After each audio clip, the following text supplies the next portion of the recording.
customer na yan mga. Yan. Shoutout kay Bossing. Ayan sa kanya yung Honda Beat. Bigla na lang daw tumirik yung Honda Beat niya. So ang tinakbo nito, lumabas na yung ano sir, di ba may negative? ayo 162 kilometers. Patay tayo dito. Tumatakbo daw ng mga 60 na.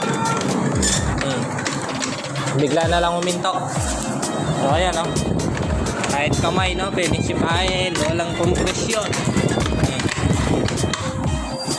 So mangyayari dito, baklas tayo baklasin natin yung kanyang cylinder head tsaka block.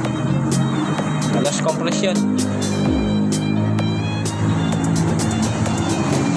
Sana hindi tamaan yung block niya piston ring lang. Okay. So marami pa tayo nakapila. Yan, DMX, tatlong DMX na may sidecar. Shoutout na lang kay Papa. So baklasin muna natin update ko kayo pakita ko sa inyo yung cylinder block niya kung ano yung kondisyon.